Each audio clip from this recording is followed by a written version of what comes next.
Orang itu tidak pernah tahu. Kadang-kadang Allah itu kita tidak pernah tahu. Andai kan boleh dibahasakan, kita tidak pernah tahu cara berpikir Tuhan. Jadi Allah itu zat yang mau, ya itu tadi otoritasnya penuh. Makanya pernah cerita di mana-mana di kitab-kitab yang saya baca itu ada 2 orang yang ahli neraka, sudah di neraka. Ini sekaligus ijazah, saya ulang lagi sekaligus ijazah, bisa dipraktekkan nanti. Setelah itu 2 orang ini dipanggil ke surga sama Allah.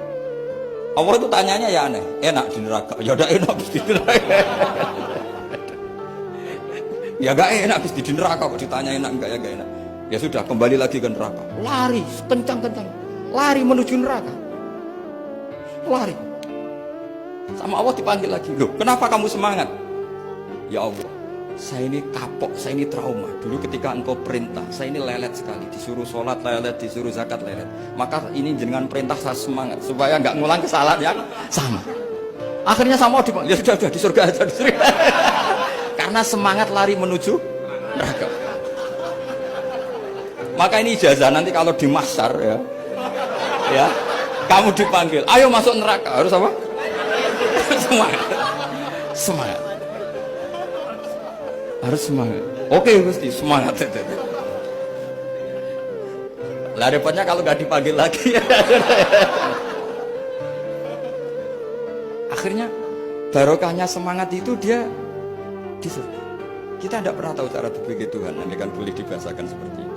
Yang satu, ayo kembali lagi ke neraka, tolah itu, jalan oleh lagi, sampai itu gak semangat oleh lagi. Terus ditanya sama, kenapa kamu tolah gitu?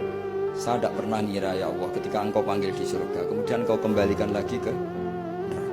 Ya sudah kamu di surga saja. Barokahnya husnudzon.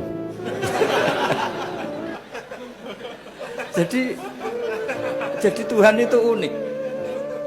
Makanya dalam tradisi ulama itu ad-dinu ar-riwayah, agama itu riwayat. Sebagian diredaksikan inna hadzal ilma dinun fanzuru amman ta'khuduna dinakum. Agama ini, ilmu ini agama, maka lihat riwayatnya. Karena kita tidak pernah tahu cara berpikir Tuhan. Kita harus mengikuti riwayat yang diutarakan Rasulullah SAW. Karena kita tidak pernah tahu.